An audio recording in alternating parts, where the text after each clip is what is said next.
Kaya wala tayo pag-aaralan. Hindi. Pag-aralan po natin ngayon, okay? Come into the ark. Alam niyo po, ang Panginoon po natin is the God of invitation. Lagi po siya nag-aanyaya po sa atin kung bakit po tayo nandito ngayon because of God. It is really Jesus who called you to come here. Ang Diyos po talaga, si Kristo po talaga ang nag-anyaya po sa atin dito. Kaya hindi po natin maitatanggi yun dahil ang gusto talaga ng Lord, hindi tayo mapahamak. Okay? Sabi po dito, God's called people to Himself. Tinawag po niya ang lahat ng tao para lumapit po sa Kanya. Kaya lamang po, kuminsan, parang tayo po mismo ay nawawala po tayo at wala po tayong kumbagay parang panahon pagdating sa Panginoon. Kaya His invitations are found throughout the Bible. Makikita po natin sa Biblia po yan. Ano po? Kaya napakahalaga po na tayo po ay maglaan ng panahon sa pakikinig ng salita ng Diyos at sa pagbabasa po ng Biblia. Amen. Now, God's invitations call of love. Yan. Yung paanyaya ng Lord sa atin, ipinapahayag niya po dito yung pag-ibig ng Diyos sa iyo. Alam niyo po ba, kapag halimbawa may kaibigan ka, ano po, nag-birthday siya. Tapos nabalitaan mo, nag-birthday siya, malaking handaan, ano po. Tapos hindi kanya inanyayahan, ano kaya yung mararamdaman mo? Iba naman yan. Kala ko kaibigan ko siya. Kala ko mahal niya ako. Pero bakit hindi niya ako inanyayahan? Diba? Tayo po mismo, masasaktan tayo. Amen. And God also heard kapag ang isang tao po, sa paanyaya niya, hindi po siya tumugon. Kaya nga tayo po mismo, bilang mga kaibigan na ng Diyos, sabi nga po sa aklat po ng John, tayo po ay tinuring niya ng kaibigan at hindi na alipin. Amen. Kaya nga po tayo minamahal ng Panginoon at inalay niya yung kanyang buhay para sa kanyang mga kaibigan. So, ang panawagan po ng Diyos sa atin para sa ikabubuti po natin, sa ikaliligtas po natin. Sabi po ng Roma chapter 5 verse 5, at hindi tayo binibigo sa pag-asang ito sapagkat ang pag-ibig ng Diyos ay ibinuhos na sa ating mga puso sa pamamagitan ng Espiritu Santo na ipinagkaloob sa atin. Pag pinag-usapan po natin ang pag-ibig ng Diyos, ang Diyos po mismo, si Jesucristo po mismo, pinapadalan tayo ng gabay. Amen. Bakit po ba? Kahit po sa buhay po natin, tayo po, may mga anak po tayo, ayaw po natin mapahamak po yung ating mga anak. Amen. Kaya anong ginagawa po natin? Ginagabayan po natin yung ating mga anak. Gayon din po ang Panginoong Jesucristo. Ibinigay niya sa atin yung patnubay at gabay niya sa pamamagitan ng banal na Espiritu Santo upang maranasan po natin yung pag-ibig niya. Amen. At yung pag-ibig na yun po yung maglalagay sa atin sa kaligtasan. Kaya nga sabi niya po sa atin, for God so loved the world, He gave His only begotten Son, whosoever believe in Him shall not be perished, but has eternal life. Amen. Para magkaroon tayo ng buhay na walang hanggan dahil sa pag-ibig ng Diyos. Amen. Tayo po bilang mga magulang, umiibig po tayo sa ating mga anak. Kaya gusto natin sila hindi mapahamak. Gusto natin sila mapainam ang kanilang buhay para na sa ganun, pagdating ng araw, maging maayos ang kanilang buhay. Amen. The first invitations in the Bible, sabi po dito, the flood was about to begin. It is the season of Noah. Ito pong panahon na ito, yung panahon ni Noah, ang mga tao po noon walang ginawa kundi magpakasaya lamang. So hindi po na-mention po dito kung ano po yung kasamaan ng tao. Maaaring ang mga tao po noong panahon po ni Noah, kilala niyo po si Noah? Amen. Siya po yung humati ng dagat. Hindi. Si Moises po yun. Si Noah po, okay, joke lamang po kasi nakita ko po seryoso po kayo. Ano po? Si Noah yung pinagawa po ng malaking arko. Amen? Amen. Nung panahon po ni Noah, ipinahayag po dito yung labis na kasamaan ng mga tao. Alam niyo po ba kung bakit? Because they forgot God in their heart. Kinalimutan nila ang Diyos sa kanilang puso, nawala sa puso nila ang Diyos. Nagpakasasa sila sa mga bagay dito sa mundong ito, yung kalayawan ng mundo ang masigit nilang inibig at nakalimutan nila na may Diyos na nag-aanyaya sa kanila para sila'y magkaroon ng kaligtasan. Kaya nag-umpisa po yung baha po dito. Kaya ano sabi po sa atin ng Panginoon, God, come thou and all thy house into the ark. Ang sabi po dito, pumasok kayo sa aking arko. Pumasok kayo sa barko. Inanyayahan po ng Panginoon, ito pong pamilya po ni Noah na pumasok sa barko. Alam niyo po ba sa kapanahunan po natin kung ano po ang tinutukoy nito? Na tayo po ay kailangan pumasok kay Kristo Jesus bilang ating Panginoong Heso Kristo, sapagkat ayaw ng Diyos na tayo po ay malubog sa kalayawan ng sanlibutan ito. Amen. Alam niyo, kung minsan tatanungin po natin sa sarili natin, ano po bang ginagawa kong kasalanan? Hindi naman ako mamamatay tao. Hindi naman ako magnanakaw. Hindi ako sinungaling. Sa katunayan, mabuting tao ko. And supposed to be, I know, maliligtas ako kasi mabuti ako eh. No, hindi pa rin po. Unless na tayo po ay tumanggap kay Jesucristo at tayo po ay binilang niya bilang mga anak, yun lamang po tayo magkakaroon ng kaligtasan. Amen. Now, what are these invitations of God all about? Ano po ba itong patungkol na ito? Na paanyaya ng Diyos sa buhay po natin. Katulad ng panahon po nitong si Noah. It is an invitation to survive the flood. Now, alam niyo po ba sa panahon po natin ngayon, maaaring sasabihin po natin, saan naman ako matatakot? Sanay na ako sa baha. Katunayan, sa bahay nga namin, kapag kakonting ulan lang, baha na. Actually, hindi po ito yung baha na tinutukoy natin ngayon sa panahon po natin ngayon. Ang baha na tinutukoy po dito, na tayo po kung minsan nalulunod sa baha ng kalayawan ng sanlibutan na ito. Masyado tayo nalilibang, naaabala sa buhay natin dito lamang sa lupa, samantalang nakakalimutan natin na may Diyos pala na nag-aanyaya sa atin para sa buhay na walang hanggan. Amen. Dahil ang gusto ng Panginoon, tayo po lahat maligtas po tayo. Amen. Not only I as a pastor should be the one who saved. Lahat po tayo. Ang gusto ng Lord, masama, mabuti, maligtas. Kaya lang, ang gusto ng Lord, lahat lumapit sa Kanya. Kaya nga, ang paanyaya ng Lord, lumapit kayo sa akin. Come to me. Ang gusto ng Lord, come inside the ark. Pumasok tayo sa barko. At yun po ay naglalarawan na si Kristo bilang ating kaligtasan. Amen. This invitation has to do with righteousness. Alam niyo, katulad din po ng ginagawa po natin, no? Righteousness cannot be found in the Word.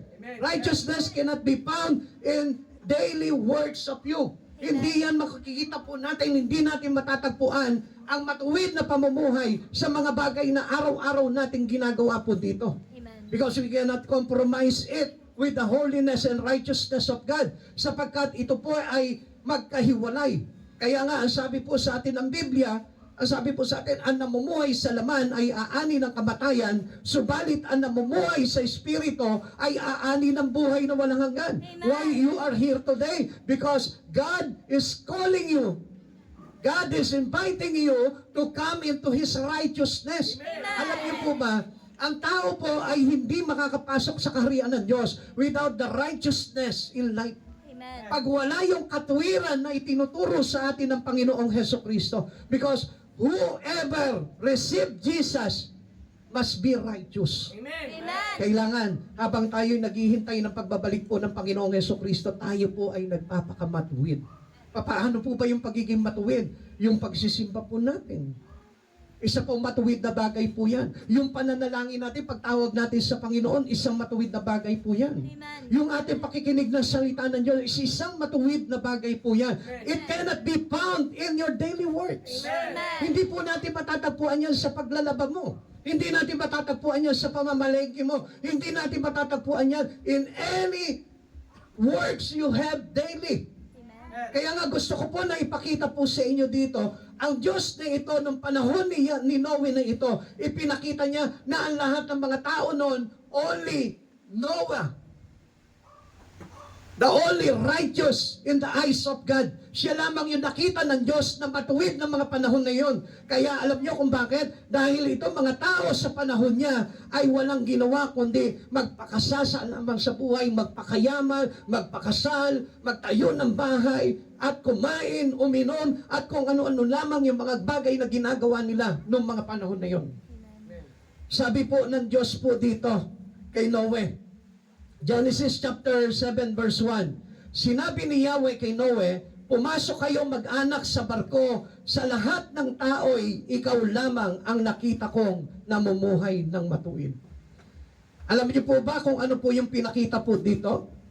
Now, sa panahon po natin, God is wanted us to enter His church. Actually, tayo po yung church. Pero, tayo po bilang kanyang mga anak, tinawag tayo para maging isang iglesia. Amen. So sa madaling salita, kaya niya po tayo dinadala sa panambahan ng Panginoon. Napakahalaga po kasi nito because God itself is our church. Amen. Bakit po ba? Siya po yung tinutukoy po natin dito is the body of Christ. Amen. Kapag pumasok po tayo sa Kanya, kaya mapapansin po natin at the book of Acts, ang sinabi po dito na lahat ng mga sumasampalataya ay idinadagdag niya sa bilang ng iglesia. Amen. Alam niyo po ba kung ano po yung tinutukoy ng Panginoon dito? Na tayo po kailangan makita ng Lord. We find out that our life is toward the righteousness of God. Amen. Patungo sa katwiran ng Panginoon. Amen. Kaya nga sabi po dito, pumasok kayong mag-anak sa barko. Kasi if you are righteous, gagawin mo yung mga pinag-uutos sa atin ng Panginoon. Pag sinabi niya na,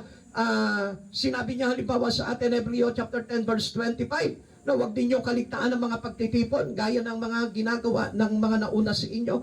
Ano po ba ibig sabihin to? Napakahalaga po ng pag-church, sapagkat dito natin na ipapakita na tayo po ay nabibilang na sa Iglesia ni Cristo, that you are now the Church of Christ Jesus. Na tayo ngayon ay bahagi na nung tinatawag na katawan ni Kristo, nagbuklod sa atin para sa iisang iglesia, para sa iisang espiritu, at walang iba kundi ang ating Panginoong Jesucristo. Amen. He wanted us to practice righteousness. Kaya nga kapag pumasok po tayo sa tahanan ng Diyos, yung literal na simbahan, tinuturuan tayo ng mga salita ng Diyos. Because the Word of God it is the righteousness of God. Yun po yung matuwid. Amen? Amen. Sapagkat ito po yung kalooban ng ating Panginoon. The righteousness of Noah, tignan po natin dito. Genesis chapter 7 verse 5. At ginawa nga ni Noe ang bawat iniutos ni Yahweh. Alam niyo po, hindi po tayo matututong sumunod sa Diyos kung hindi natin alam ang kalooban ng Diyos. Halimbawa, let's say, hindi ka nagbabasa ng Biblia. Hindi ka nakikinig ng salita ng Diyos. Ano yung susundin mo sa Diyos? Kaya maraming tao, ang akala lang po nila, basta sila'y mabait, matulungin, makakapunta na sila sa kaharian ng Diyos. Never. Kahit na pagbalibaligtarin natin, ikaw na yung pinakamabait dito sa mundong ito, hindi ka pa rin maliligtas. Why? Because, ang sabi po sa atin ng John chapter 14 verse 6, He is the way, the truth, and the life, and no one comes to the Father except through Him. Amen. Siya ang daan, ang buhay at katotohanan, walang makakapunta sa Ama, kundi sa pamamagitan lamang ng ating Panginoong Hesukristo. Now, kahit magpakabuti ako na magpakabuti, kahit ako ay magbigay ng tulong sa kapwa ko, hindi pa rin ako maliligtas if my life is apart from Christ Jesus. Kung ang buhay ko ay hiwalay kay Jesucristo, kailanman hindi ako maliligtas. Kaya nga ang biyaya ng paanyaya ng Diyos ay para tayo po ay maligtas. Kaya nga alam nyo, marami po tao nakakalungkot po, hindi po nila pinapaunlakan ng paanyaya ng Diyos, pero alam nyo po ba kung ano po yung dinideny po nila dito? Yung pong kanilang kaligtasan. Sapagkat nakikita ng Lord na maaari tayo maging matuwid kapag tayo po ay natutong sumunod sa mga bagay na itinuturo sa atin ng ating Panginoon. Amen. The wickedness of Noah's time, ipinapakita rin po dito sa panahon po ni Noah dito kung gaano kasama ng mga tao po nung araw. Wicked in their thoughts, paging sa kanilang pag-iisip, ang nasa isipan po nila, hindi na pumasok sa isipan po nila ang Panginoong Hesukristo. Hindi na pumasok sa isipan po nila yung mga bagay na matuwid, yung mga bagay na banal, kundi ang nasa isipan na lamang po nila dito ay magpakasarap sa buhay. Amen. Hindi naman po masama na magpakasarap sa buhay. Kaya lamang po, if something is missing into your life, you can be lost. Amen. Sapagkat kung wala si Jesucristo, kahit na gaano ang kasarap ang buhay mo dito sa mundong ito, suddenly, pagdating ng araw, pagharap mo sa Panginoon, hindi magiging masarap ang buhay mo. Amen. Remember si Lazaro at yung mayaman? If you read it into the Bible, ito pong mayaman na ito, nagpakasasa siya sa kayamanan niya, lahat ng bagay meron siya, samantalang itong si Lazaro, isang pulubi, wala ng kahit ano, nanginginain lamang po siya sa mga nalalaglag na mumo, doon po sa hapag ng mayaman na ito. Pero isang araw, pareha sila sabay na namatay. At pagkatapos nito, ito po si Lazaro, dahil nagtiis siya ng hirap at laging nasa puso niya ang Panginoon. Subalit itong mayaman, nagpakasasa lamang sa kayamanan niya at nakalimutan niya ang Diyos na nagpala ng buhay niya. Isang araw nung namatay po silang dalawa, ito po mayaman na punta po doon sa Hades, which is sa impyerno. Ito po si Lazaro ay napunta sa piling ng ating Diyos. Ano po ba yung pagkakaiba nun? Hindi mahalaga sa Diyos kung mayaman ka. Hindi mahalaga sa Diyos kung mahirap ka. Hindi mahalaga kung nakapag-aral ka. Hindi mahalaga kung nakatapos ka. Hindi na mahalaga kung wala kang pinag-aralan. Ang mahalaga sa Panginoon, dito pa lang sa mundo na ito, kinilala mo si Jesucristo bilang Panginoon at tagapagligtas mo. Amen. Kaya nga mapalad po tayong tumatanggap sa kanyang paanyaya. Sabi po dito, ito pong panahon po ni Noah na ito kung gaano kasama, corrupt in their moral decision. Pati yung kanilang pagdidesisyon sa buhay, yung kanilang mga plano, yung kanilang mga ambition, ay talagang corrupted with the wickedness of this world. Masama. Yung kanilang mga pangarap, naging masama. Alam niyo kung bakit? Kasi sa mga pangarap nila, we dream of out of Christ Jesus. Nangangarap tayo ng hindi kasama si Jesus. Nagpaplano tayo ng hindi kasama si Jesus. Nagdidesisyon tayo sa buhay ng hindi kasama si Jesus. At ngayon sa buhay po natin na ito, kaya po dumating ang Panginoong Jesucristo, inaanyayahan ka, ang sinasabi niya sa iyo sa oras na ito, isama mo ko sa lahat ng mga plano mo. Amen. Tandaan po natin, walang nagtagumpay dito sa mundong ito nang wala si Jesucristo. Amen. Dahil the true success in life is not having a good job, is not having a big salary, is not having a big luxury car. Hindi po yun ang tagumpay, kundi what is success? Success when you have Jesus in your heart. When you receive Jesus in your heart. Kapag sa oras na ito, tinanggap mo, pumasok si Jesus, yung paanyaya ni Jesus na inaalok ka ng kaligtasan, tinanggap mo sa buhay mo, that was success. Yun yung totoong tagumpay. Kapag ka tinatanggap mo yung mga bagay na pinakikinggan mo ngayon, na paanyaya sa iyo ng Lord para magkaroon ka ng buhay na walang nganga, yan ang totoong tagumpay ng buhay. Ano pa po yung kasamaan po dito? Violence in their dealing with one another. Kaya makikita mo, di ba, halos sa panahon natin ngayon, parehas na rin sa panahon ni Noah. Halimbawa, meron ka na naging transaksyon. Ano po? Halos hindi kayo magkasundo sa transaksyon. Gusto nyo mas lamang yung isa? Ganon po sila makipag-deal po sa tao po nung araw. Even halimbawa, sa tubig lamang po, nagkakapatayan na. Amen? Wala kayong nababalitaan ganyan? Meron po. Dahil sa maliit na halaga lamang po, nagkakaroon na po sila ng pagtatalo-talo. Why? Kasi wala po sa puso nila yung katwiran ng Diyos. Wala yung kabanalan. Wala po yung kaputihan na nagmumula sa Panginoon. Kaya nakita niyo po ang tao, sabi ko nga po sa inyo, ang tao po sa panahon natin ngayon, ang bilis magalit. Amen? Amen? Tanungin mo nga yung katabi mo, mabilis ka pa magalit. Mabilis ka pa magalit. Buti na lang yung katabi mo ngayon, mabait. Amen? Bakit? Kasi nandito siya ngayon eh. Alam ko kung bakit nandito ka ngayon. Kasi nasa puso mo si Jesucristo. I know it. Alam ko po yun. Bakit ko po nalalaman yun? Kasi hindi ikaw ang kusang nagpunta dito. It is the Spirit of God that invite you to come. Ang Diyos yun naganyaya sa iyo kung bakit ka napunta po dito. Hindi ikaw. Eh kung ako lang, alam niyo po ba, ang pangarap ko, hindi naman po mag-preach ng salita ng Diyos eh. Noong araw, gusto ko po talaga maging artista. Eh di sana may kakumpetensya na si Piolo Pascual ngayon. Pasalamat si Piolo Pascual, hindi ako naging artista. Dahil kung naging artista ako, sigurado ko, hindi sisikat si Piolo Pascual. Amen? Joke lamang po yun. Ano? Baka maniwala kayo, wala naman sa aura eh. Amen? Amen? Parang hindi kayo maniwala. Ano? Huwag kayo maniwala doon. Dito po kayo maniwala. Ang ibig ko po sabihin, lahat tayo, wala naman po talaga tayong plano talaga na paglikuran ng Diyos na ito eh. Hindi pumasok sa isipan natin yan. Kaya lang sa biyaya at habag, the grace of God, kaya po tayo inabot ng Panginoon, nagpakilala sa atin ng Lord. Why? Kasi gusto niya na maligtas ka. It is the invitations of God into your life. Kaya nga, bakit po kasi? Kasi alam ng Diyos na magiging masama ang tao. Without Jesus Christ, magiging masama ang tao. Kahit sabihin mo, ako mabuti ako. Mabait ako sa kapitbahay ko. Sa totoo nga lang, kapag yung kapitbahay ko, kapag katanghali, kapag ka nagluluto na ako, nakasinghot na ng amoy ng niluluto ko, binibigyan ko na agad ng pagkain, hindi ako nagdadamot. Come on, hindi ka pa rin maliligtas. Sapagkat ang paanyaya ng Lord ang kailangan natin sa buhay natin. Amen. Kapag ka tinanggap mo yung paanyaya ni Jesus sa buhay mo, I tell you, ngayon pa lang oras na ito, nakatala na ang pangalan mo sa aklat ng buhay.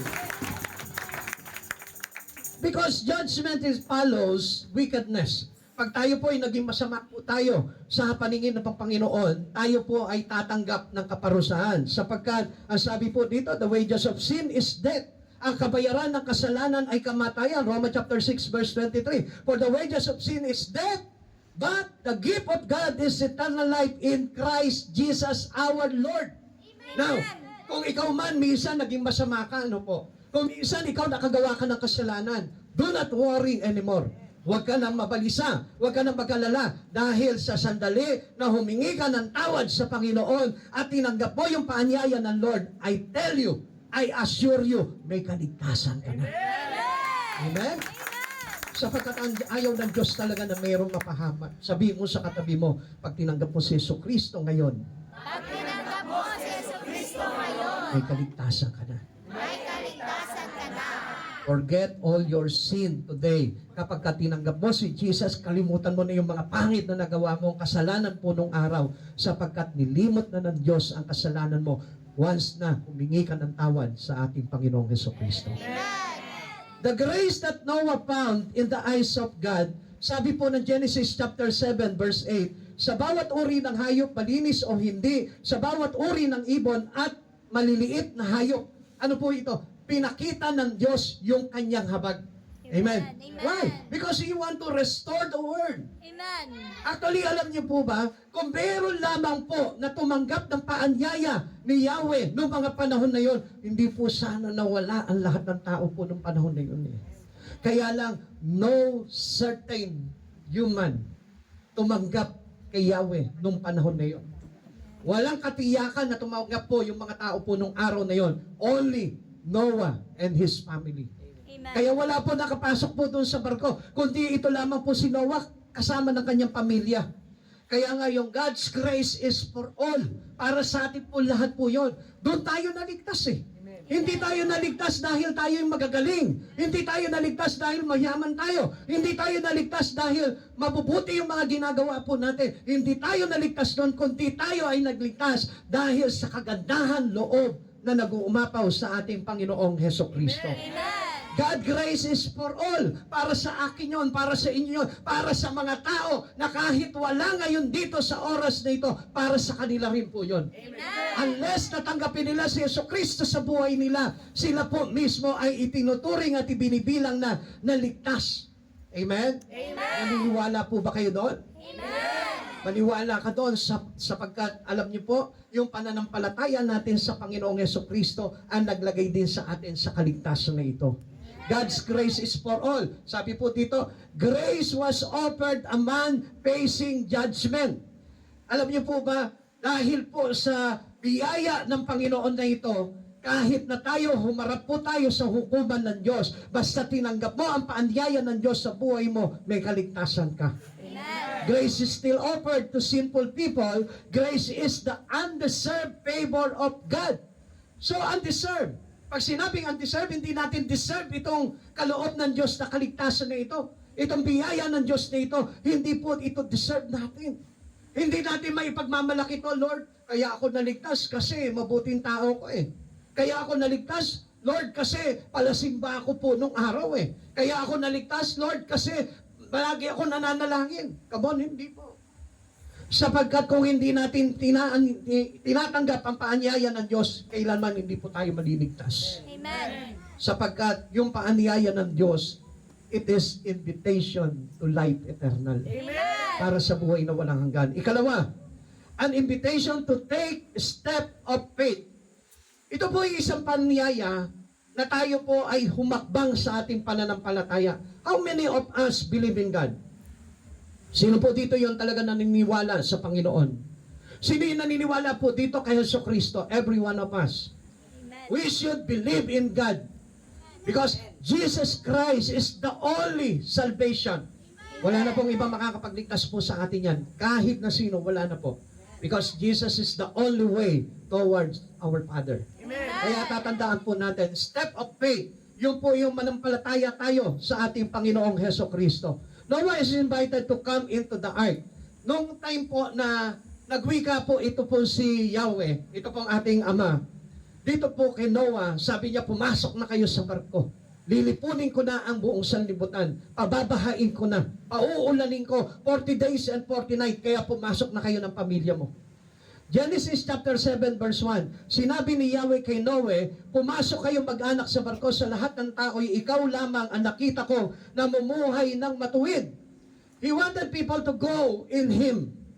Gusto ng Diyos na ito na tayo po'y pumasok sa Kanya. Amen. Unless na si Jesus po mismo ang nagsabi that I am the door of life, pumasok ka na. Because Jesus is the door. Siya po yung pintuan ng buhay. Na sandali na isa tayo man, lahat tayo dito, na magkutsa tayo, na tanggapin ang paanyaya ng Lord, na pumasok tayo sa Kanya, maliligtas po tayo. Kasi it's only one door. Iisa lamang ang pintuan. Kaya nga, even in heaven, there is only one gate. Bakit? Alam niyo po ba kung bakit? Sapagkat iisa lamang ang papasukan ng tao. And that gate is represent Jesus Christ. He is the only way. Kaya nga, si Jesus kapag ka nagbukas ng pinto sa iyo, pumasok ka na, magmadali ka na. Huwag ka na magpatumpik-tumpik pa, papasok ka na dapat sa Kanya. Amen? Kaya pagka inanyayahan ka ng Panginoon, sumunod ka na sa Kanya. Manatili ka na kay Jesus at huwag ka nang lalabas kay Jesus. Alam niyo, marami po kasi sa panahon po natin ngayon, nagre-rely lamang po sila sa ibang bagay at hindi sa totoong Jesus. There is only one Jesus. There is no other gospel. Walang ibang mabuting balita kundi si Jesucristo na nagpapako sa krus, namatay inilibing, at sa ikatlong araw ay nabuhay na muli para tayo po ay maligtas.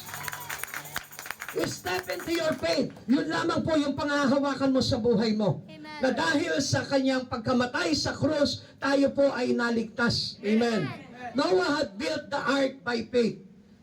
Alam niyo po ba si Noah, hindi niya mabubuo yung malaking barko na yon kung wala siyang pananampalataya at pagsunod sa ating Panginoon. Alam niyo, kung hindi ka nagpunta dito sa araw na ito, hindi mo sana napakinggan kung ano yung ino-offer sa iyo ng Lord. Amen? Amen. Halimbawa, ikaw ngayon natutulog ka sa bahay mo, maririnig mo kaya yung sinasabi ng Lord na ililigtas kita? Hindi. Bakit? Kasi sa salita ng Diyos, tayo po lahat ay kinakatagpo niya. At ang sabi ng salita niya, come thou into my ark.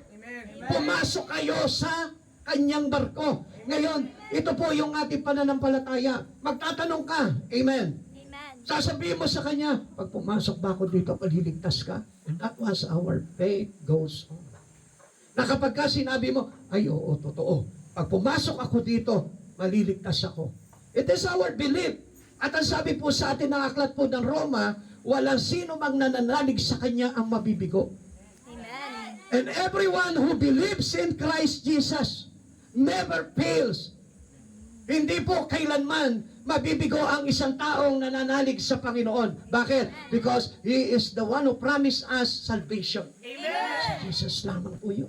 Walang ibang nangako sa atin ng kaligtasan. Hindi ko kayang ipangako sa inyo ang kaligtasan. Yung katabi nyo, hindi pa pwedeng ipangako sa inyo ang kaligtasan nyo, kundi ang ating Panginoong Jesucristo lamang. Amen. Noah had built the ark by faith. He didn't sow anything and obey what God's commanded. Wala po siyang ibang itinanim po dito, walang ibang bagay na ginawa po ito si Noah. He only obey God's command. Kapag tayo po sumunod po tayo sa paanyaya ng Panginoon, kapag tayo po ay sumunod doon sa mga binibilin sa atin, mga tagubilin ng Lord sa atin, meron po tayo malaking pag-asa na ang buhay po natin ay maligtas. Hebrews chapter 11 verse 7. Dahil sa pananampalataya pinakinggan ni Noe ang babala ng Diyos tungkol sa mga bagay na mangyayari, ngunit hindi pa niya nakikita. Gumawa siya ng isang malaking barko upang siya at ang kanyang pamilya ay maligtas. Sa pamamagitan nito, nahatulan ang sanlibutan, ngunit si Noe ay ibinilang na matuwid dahil sa kanyang pananampalataya sa Diyos. Kung itong oras na ito, kapatid sa Panginoon, hindi ka magdududa sa Panginoon at mananampalataya ka, sisiguraduhin ko may kaligtasan ka. Sa pangalan ni Jesucristo, may kaligtasan ka. Huwag kang mag-aalinlangan. Huwag mong tatanungin yung sarili mo, totoo kaya yung sinasabi ng pastor na ito? Totoo kaya yung sinasabi niya at binabasa niya sa Biblia? Manampalataya ka sa Lord, ikaw at ang iyong pamilya ay maliligtas. Amen? Amen? Palakpakan nga po natin ang Panginoon. Noah's salvation was by grace through faith.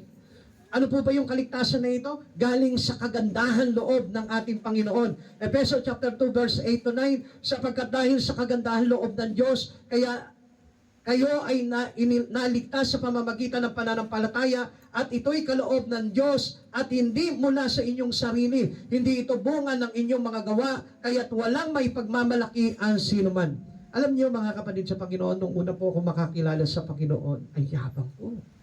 Sabi ko sa sarili ko, ako lang ang ligtas kasi nakakilala na ako sa Lord.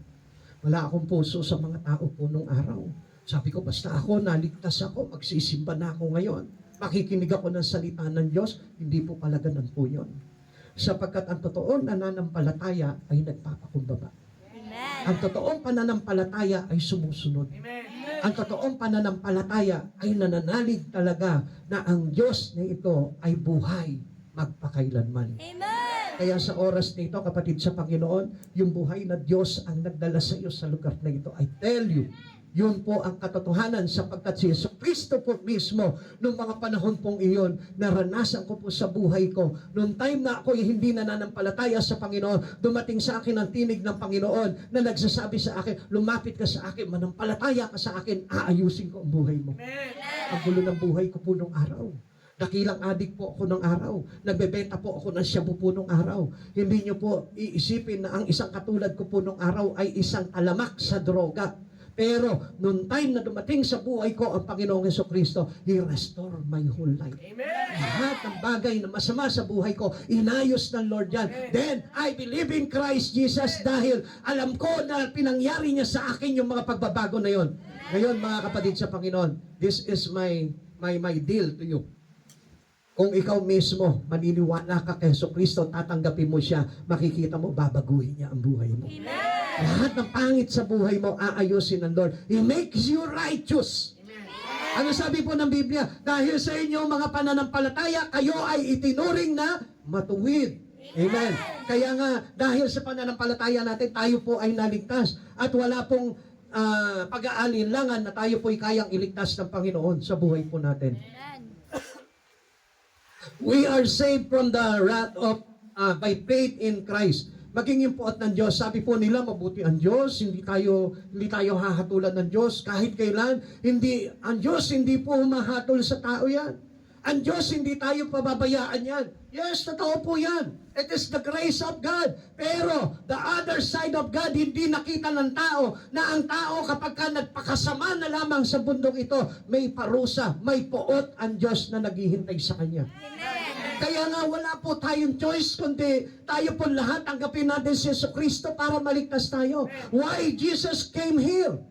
He came to seek and save the lost. Naparito siya para iligtas tayong mga naliligaw. Naliligtas niya yung mga makasalanan dahil alam niya na tayo po mga makasalanan sa sandali na hindi natin tinanggap si Jesucristo sa buhay po natin, mapapahamak po tayo. Kaya sabi po ng John chapter 3 verse 36, ang sumasampalataya sa anak ay may buhay na walang hanggan. Ngunit ang hindi sumusunod sa anak ay hindi magkakaroon ng buhay. Sa halip, mananatili sa kanya ang puot ng Diyos. Nakakatakot po ito. Alam niyo po, mas mahirap kalaban ang Diyos. Amen? Amen. Si Satan, madali lang kalaban po yan eh. Having Jesus in your life, hindi na po mananalo sa si Satan. Na kahit na anong kasamaan ni Satan, hindi mapapangyari sa iyan if you have Jesus in your heart. Kaya nga sabi ko nga po sa inyo, yung puot ng Diyos ang nakakatakot. Kaya nga kung tayo po mismo, hindi tayo magsisisi sa ating mga kasalanan, we cannot honor the cross of God. Hindi natin pinaparangalan, hindi natin kumbagay sinasampalatayaan yung mga bagay na ginawa ni Jesus sa cross, I tell you, mapapahamak po talaga tayo. Dahil yung puot ng Diyos ibubuhos sa mga tao, hindi kailanman sumampalataya kay Hesus Kristo. Sabihin mo sa katabi mo ngayon, sumampalataya na tayo. Sumampalataya na tayo. Totoo po yan. Kahit na sabihin po natin ano man yung mga pagsubok sa buhay mo, sumampalataya ka sa Diyos, aayusin ng Diyos yan. Because our Jesus Christ is restoring God. Walang bagay na nasira sa atin, na sinira ng kaaway sa atin na hindi kayang kumpunihin ng Diyos. Alam natin na ang Diyos ang nag-create po sa atin. Kaya ano man yung mga bagay na pangit sa buhay po natin, kayang ayusin ng Panginoon yan. Kaya nga sabi dito, remedy to remove God's wrath. Ano po ba yung remedyo po dyan? Have faith to God. Sabi po dito, have faith to obey God even if you see nothing happening. Amen? Amen. Kasi kung minsan sasabihin po ng tao kapag inanyayahan sila ng Lord, halika mag-church ka. Pero alam niyo po, ang sinasabi ng tao, wala naman nangyayari sa akin dyan Sa totoo lang, parang binobola lang tayo ng pastor dyan Alam niyo mga kapatid sa Panginoon, wala ka man nakitang pangyayari sa buhay mo na naganap ngayong oras na ito. Pero gusto kong malaman mo, in your spiritual realm, ang Diyos umaatake na sa lahat ng pangit na ginagawa ni Satanas sa buhay mo. Amen. Amen. Because only Jesus can restore our life. Ang Panginoon lamang yung makakapag-alis sa atin. Si Jesus lamang makakapag-alis sa atin doon sa puot ng Diyos na naghihintay sa mga taong makasalanan. Alam niyo mga kapatid sa Panginoon, sa Biblia, marami po diyan na ginamit ng Panginoon. At isa na po dito, ito po sila Moises, sila Joseph, sila David, lahat po yan. Ni-restore ng Lord lahat ng kanilang buhay. At makikita po natin dito, sila po mismo ipinahayag sa atin sa pamamagitan ng Biblia para maging example, halimbawa sa buhay po natin. Na tayo po mismo ay kayang i-restore ng Lord. Ano yung pinakapangit mo na ginawa ngayon? Ano yung pinakamasamang ginawa mo sa buong buhay mo? Ako, marami po ako talagang nagawang masama po nung araw Tuso po ako nung araw. Nung araw, kahit makasira ako ng buhay, wala akong pakialam. Basta masaya ako sa sarili ko, ginagawa ko yun. Kahit makasakit ako ng kapwa ko nung araw, ginagawa ko yun, basta masiyahan lang ako. Pero alam niyo po, nung mga panahon po na yon, hindi ko kilala ang Panginoon, ang gulo ng buhay ko. Halos kami mag-asawa, haway, bate, hiwalay, layas, at sa bisyo po kami parehas na pupunta, nauuwi. Ang gulo ng buhay po namin nung araw. Nung araw nga po, awang-awa po ako kay Francesca nung maliit pa po siya Kasi parang naging bunga po siya ng laging pagkaaway po namin. Amen? Pero alam niyo, sa biyaya po ng Panginoon, nung makakakilala po kami, inabot po kami ng Panginoon, lahat ng mga masamang pangit na bagay sa buhay po namin, inalis ng Diyos. Amen. Kaya akala ko nga po, lalaking pangit yung anak ko Oo, totoo po yan. Kapag tayo po ay namuhay ng masama, even yung pamilya natin pumapangit. Amen? Naniniwala po ba kayo doon? Na kapag ang isang tao, kahit gaano kaganda, pag masama ang ugali, pangit? O taas ang kamay na naniniwala. Taas dito yung kamay ng hindi kagandahan. Meron po ba? Siyempre, hindi kayo aamin, ano? Feeling natin kasi lahat tayo magaganda Hindi, totoo naman po. Amen? Amen? Lahat po ba tayo magaganda? Alam niyo po, mas maganda kapag mas mabuti ang kalooban natin pag meron kang Kristo. Gaano man, sabi ko nga po sa inyo, gaano man kaganda yung katabi mo ngayon, kung wala si Yesu Kristo dyan, sabi mo sa Kanya, pangit ka. Ba't hindi nyo masabi, tatakot kayo, baka sabunutan kayo. Yun naman po talaga ang katotohanan, the truth will set us free. Amen? O sabihin mo sa katabi mo ngayon, pag wala sa puso mo si Yesu Kristo sa oras na ito. Sige, sabihin mo. Si Yesu Cristo sa oras na ito. Sabi mo sa kanya, pangit ka. Pero, kapag ka nasa puso mo si Hesus Kristo, sige, sabihin mo, Pero pag nasa puso mo si Jesucristo, maganda ka pa kay Marian Rivera. maganda ka pa kay Marian Rivera. Ano nyo, ang bilis nyo sabihin kapag ka ganun no? Amen? Totoo po yan. Sapagkat ang kagandahan ay nasa kalooban. Amen? Tandaan po natin yan. Pag wala si Jesucristo sa puso mo, pangit po yun. Alam nyo, kayong mga kabataan, kung naghahanap po kayo pagdating ng araw na makakadaupang palad po ninyo, hanapin mo yung may takot sa Diyos. Hanapin mo yung sumusunod sa Diyos. Hanapin mo yung nagpapaunlak sa Diyos dahil yung tao na yun yung taong mayroong kagandahan sa lahat ng area ng buhay niya. Amen? Amen. Sino po dito yung nagmamahal kay Jesucristo? Kaya, ang gaganda ng mga tao dito Sa totoo lang. Sige, ipalibot niyo yung mata niyo, wala kayong makikitang pangit. Ako, kahit nakatayo po ako dito, kahit tanggalin ko yung salamin ko, kitang-kita ko, ang gaganda niyo Pero pag sinuot ko yung salamin, ay, hindi pala. Hindi, joke lang. Makikita niyo talaga. Sige, iikot niyo yung mga mata ninyo. Sige, come on. Ikot niyo para makita niyo. Oh. Pag may nakita ka na hindi maganda sa oras na ito, anungin mo siya, baka wala si Jesucristo sa puso niya. Amen? Pero I know, lahat tayo dito, natanggap na natin si Jesus, kaya walang pangit dito. Sabi mo sa katabi mo, walang pangit dito. Bakit nakatingin kayo sa akin? Para sinasabi nyo, ikaw lang pastor ang pangit. Hello? Amen? Palakpakan po natin ang Panginoon.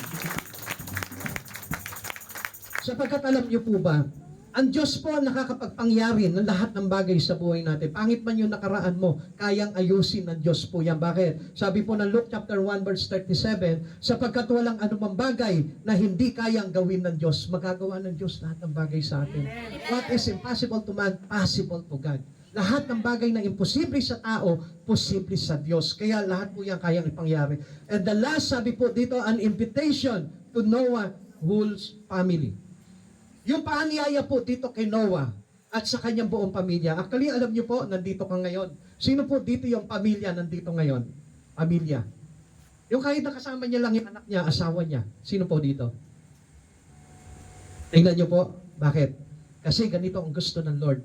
God wants the entire family to be saved. Hindi lamang ako. Hindi lamang kayo. Kundi maging yung pamilya po natin. Kaya nga, lahat ng tao gusto ng Diyos mahalin niya at maligtas. Amen?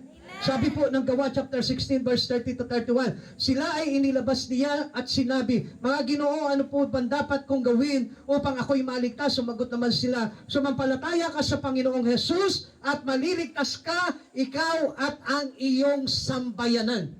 Ang sabi niya, ikaw at ang iyong sambayanan. Ngayon, you receive Christ, napaunlak ka sa paanyaya ni Kristo sa buhay mo. Hindi lamang ikaw ang gustong iligtas ng Lord, pati yung anak mo, pati yung kapitbahay mo, pati lahat ng mga tao doon sa sambayanan mo, gustong iligtas ng Diyos. Kaya nga, the salvation of God is generally sa lahat, hindi lamang sa mga tao na nandito ngayon, kundi sa lahat ng tao. Kaya lang, alam niyo po, isang bagay lang naman po ang kailangan gawin ng tao Yung tayo po ay sumunod sa paanyaya ng Lord. Yun lamang po yun. Ganun lamang po kasimple yun. Pag ikaw nagpaunlak ka sa paanyaya ng Lord, tumibok sa puso mo ang kagalakan, nagumapaw sa kagalakan yung puso mo, I tell you, nakapasok si Kristo, nakapasok ang kaligtasan sa buhay mo. Amen. At hindi naman imposible po na yung pamilya natin ay hindi maligtas. Kapag sa isang pamilya natin, mayroon na ligtas, ano sabi po ng Biblia? Isa man, mananampalataya sa buong sambayanan, kasamang ililigtas niya ang buong sambayanan. Isang mananampalataya lang, may pag-asang maligtas ang buong sambayanan. Kaya nga alam nyo, itong jail guards na ito, noon po siya po ay inabot ng pagmi-minister po nito po si Pablo at ni Silas. Ano nangyari po dito? Naligtas po siya maging yung kanyang sabayanan. Kapatid sa Panginoon, this is the start, the beginning of salvation into your family.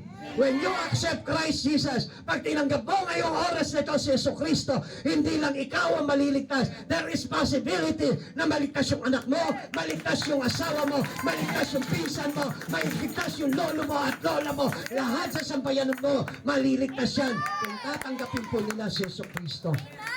He wants the circle unbroken. Ayaw ng Diyos na meron mang isa sa sambayanan na hindi maliligtas. Look at this, people of God. Tayo po kung minsan selfish tayo eh. Aminin po natin po yan. We are selfish in a point na niligtas ka ng Diyos pero ayaw natin magligtas. Ang katotohanan ng tao nagligtas ay kailangan nagliligtas din. Because we are a witness to Christ Jesus. He wants the circle unbroken. His faithfulness is to all generation. Hindi lang sa atin ngayon. Alam mo, ang pinakamahalaga dito, dahil kumilala ka na ngayon sa Panginoon, yung mga susunod na henerasyon na manggagaling sa iyo, kasamang ililigtas ng Diyos yan. Amen? Anong gusto mo manahin ng inyong mga inapo pagdating ng araw? Yung kasalanan na nagawa mo o yung kaligtasan tinanggap mo si Jesucristo sa buhay mo? Siyempre yung kaligtasan na yun. Sapagkat kahit na ako man, magkaanak halimbawa yung aking anak, magkaapo ko, at magkaroon ako ng apo sa tuhod, gusto ko lahat sila ligtas. Amen. Walang nagmahal sa kanyang pamilya na ayaw niya maligtas yung kanyang pamilya. Amen? Because Jesus did it. Ginawa ng Panginoon yun. Dahil sa pag-ibig ng Diyos, walang sino man gusto niyang mapahamak. Amen. Kaya lang it is the choice of man. Yun po yung pansarili po na desisyon ng tao. Pagpili po nila ito kung bakit hindi sila naligtas. Supposed to be, every one of us, maliligtas tayo. Kaya lang hindi po natin idinaloy yung bagay na yon doon sa ating magmahal sa buhay. Alam niyo mga kapatid sa Panginoon, sa oras na ito, gusto kong malaman mo, pag ipinag-flow mo sa pamilya mo, itong mga bagay na ito na narinig mo ngayon, I tell you, isang araw magugulat ka, yung mga anak mo, yung lahat ng sambahayan mo, makikita mo yan. Lahat yan ay yuyuko at magpupuri sa Panginoong Jesucristo. Awit 119 verse 90. Ang taglay mong katapatan ay hindi na magbabago, ang nilikha mong daigdig matatag sa kanyang dako. Hindi po magigiba po yung bagay na yun. It produced to prove the perpetuity of God's covenant. It is the covenant of God. Yun yung tipan ng Diyos eh. Amen? Amen. Sa mga inapo ni Noe, ni Moises, ni Abraham, at ng iba pa mga patriarka sa Bible, gusto ko po malaman po ninyo, naligtas po ang buong sanlibutan. Amen? Without them, alam niyo po, gusto ko po malaman nyo, wala po sana tayo eh. Without Paul, the apostle, without John, without Peter, kung wala itong mga alagad na ito, hindi po tayo mababahagian ng kaligtasan. It's all about Jesus Christ. They receive in them. Kapag ka tinanggap po si Jesus, tinanggap po yung paanyaya ng Panginoon, I tell you, wala ka nang pepede pa na hanapin sa buhay mo para maligtas. Only that things, it should be your salvation. Wala ka nang dapat na alalahanin pa, maliligtas ka. Our most important task is to lead our families to Christ. Yun na lamang po gawin natin. Kapatid sa Panginoon, tingnan mo po ito. If you want to be saved, kailangan ipaabot mo unang-una sa pamilya mo ang kaligtasan. Sa pamilya mo muna. Pag hindi mo nagawa sa pamilya mong yan, even to the other people around you, hindi mo maliligtas yan. Hindi mo madadala sa Panginoon yan.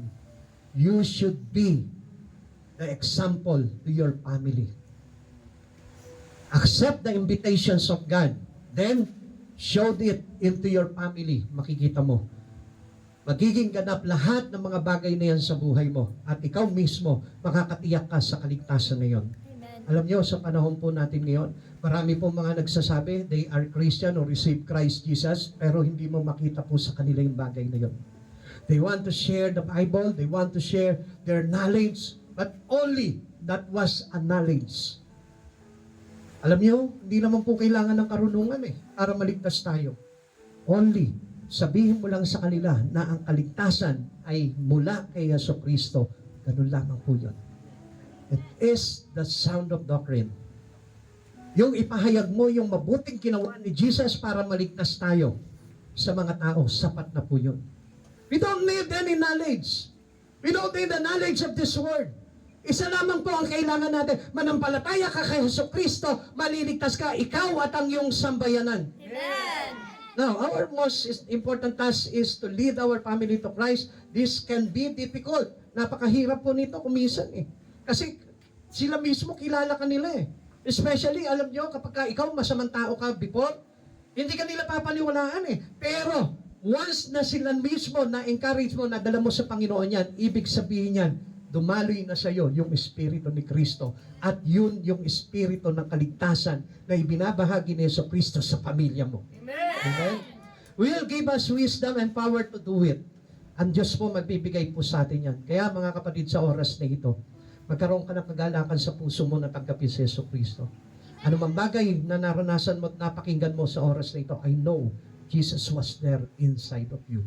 Nasa puso mo si Jesus. Kung meron konting kurot sa puso mo ngayon, si Jesus yun. Kung meron parang ibang naranasan ka, nakakaiba sa puso mo ngayon, I tell you that was Jesus. At sa oras nito, kapatid sa Panginoon, gustong ipaabot sa iyo ng Panginoon that you are saved. Believe and accept Jesus Christ and you will be saved. Tayo po lahat magsitayo sa presensya ng Panginoon.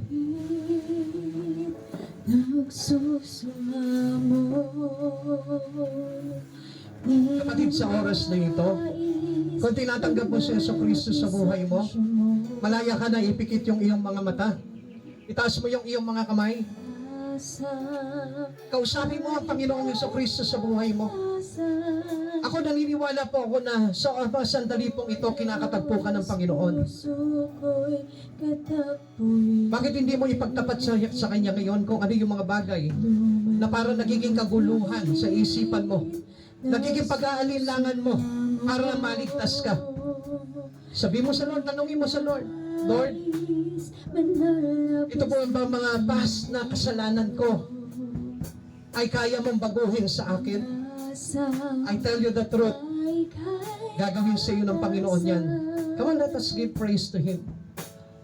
Tingnan mo yung mata mo. Gusto ng Lord na maranasan mo siya sa oras na ito. Hallelujah, glory to Christ. Hallelujah. Come on, close your eyes. Close your eyes. And feel the presence of the Holy God. Feel the presence of Jesus Christ. Focus on His presence. Hallelujah, glory to Jesus.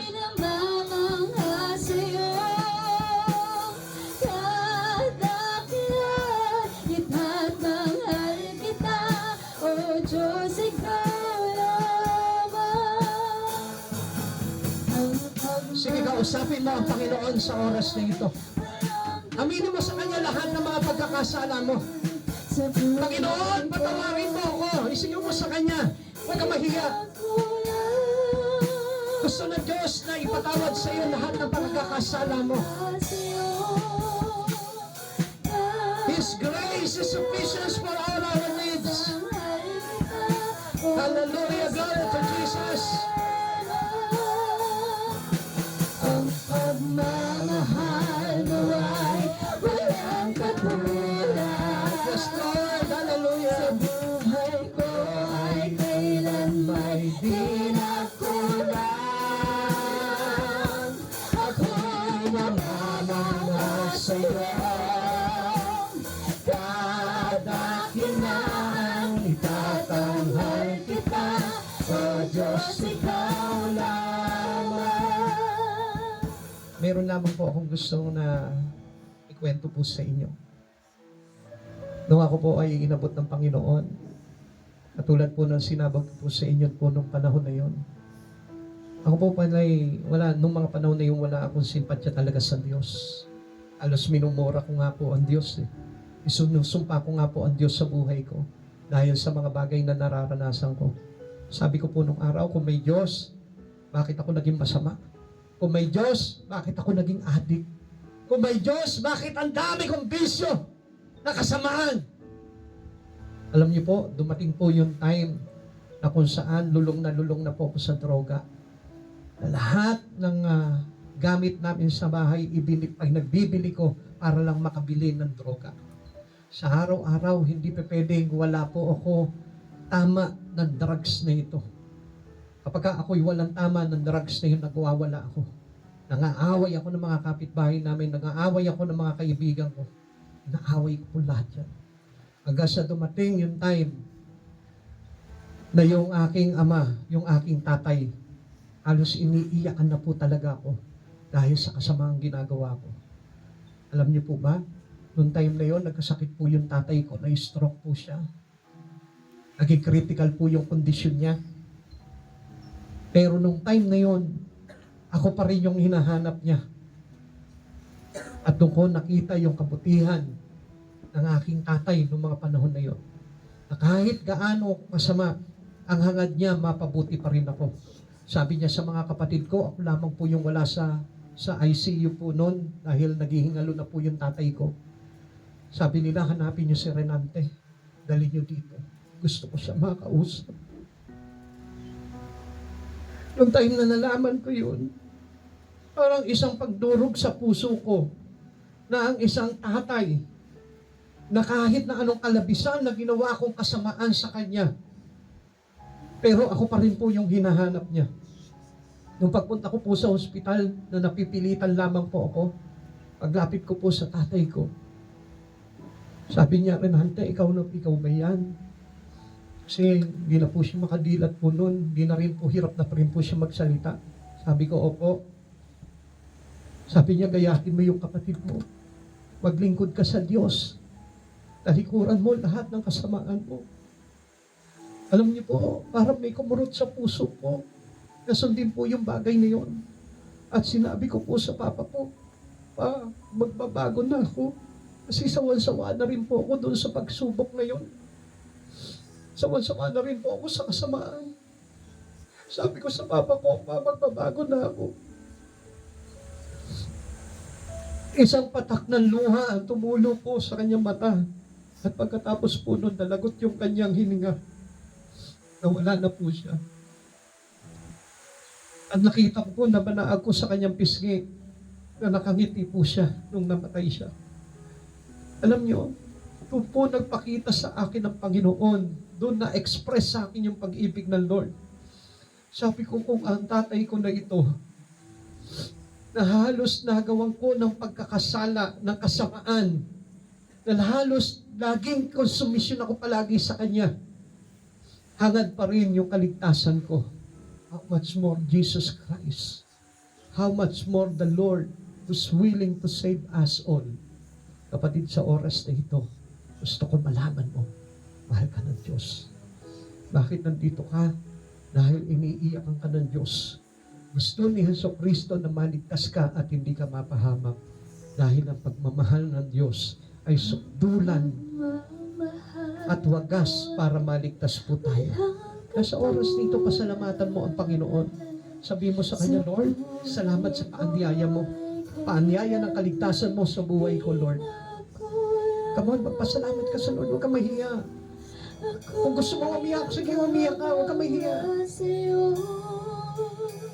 Hindi masama na umiyak tayo sa harapan ng Panginoon. Ito ipaglalarawan po na tayo po ay talagang magpapakumbaba sa ating Panginoong Jesucristo. Sabi po ng awitin, ang pagmamahal mo ay walang katulad. Sa buhay ko'y kailanman di nakulang. Ako'y namamangha sa'yo, kadakilan itatanghal kita, O Diyos, ikaw lamang. Ulitin po natin. Ang pagmamahal mo ay iniibig ka ng Diyos. Noon pa mang makasalanan ka, iniibig ka na ng Diyos. Hindi ka niya inibig dahil mabuti ka. Inibig ka niya kung makasalanan ka pa. Dahil gusto niya na maligtas ka. Gusto niya na ikaw ay maging mabuti. Mahal ka ni Jesucristo. Hallelujah, glory to Christ.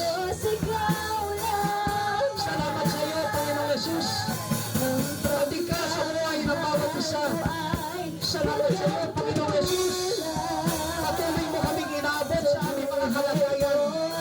Salamat, Panginoong Jesus. Hindi ka nagkulang sa amin, O Lord. Salamat po, Tagalis. Salamat sa habag ko. Salamat sa kagandahan mo po, Panginoon. Thank you so much, O God. Pinaparangalan kita. Ipinapagpili kita sa buhay na ito. Hallelujah. Glory to Jesus. Ang pagmamahal mo ay walang katulad. Sa buhay ko ay kailanman pinagkulang.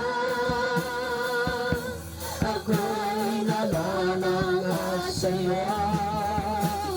Kadakilan, itatanghal kita, O Diyos, ikaw lamang. Ama naming Diyos, nagpapasalamat po kami sa araw na ito, Lord. Alam ko, Panginoon, napakabuti mong Diyos. At alam ko, Panginoon, sa lugar na ito may inaabot ka. Alam ko, Lord, nararamdaman kanila sa kanilang mga puso.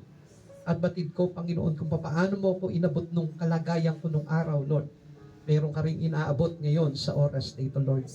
Because you are God, same yesterday, today, and forevermore. Hindi ka nagbabago, Panginoon. Ikaw yung Diyos nila Abraham, Isaac, ng Jacob. Ikaw yung Diyos na aming mga ninuno. Ikaw rin yung Diyos na narito ngayon sa aming kalagitnaan.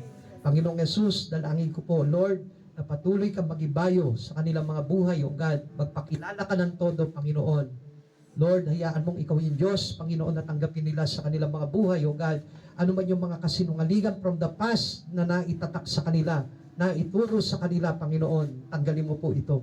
Hayaan mong palitan mo po ito ng katotohanan, sapagkat ang katotohanan ang magpapalaya sa bawat isa na narito ngayon, O God. Maraming salamat po, dakilang Diyos. Hayaan mo, Panginoon, na pagpalain mo rin po sila, Panginoon, sa bawat panalangin nila, O God, sa bawat pangangailangan nila, Panginoon. Pagpalain mo po sila, Panginoon, ng siksik-digdig at umaapaw na pagpapala. At hayaan mo mangyari sa kanila, Panginoon, ano man yung layunin mo at plano mo sa kanilang buhay na maganap.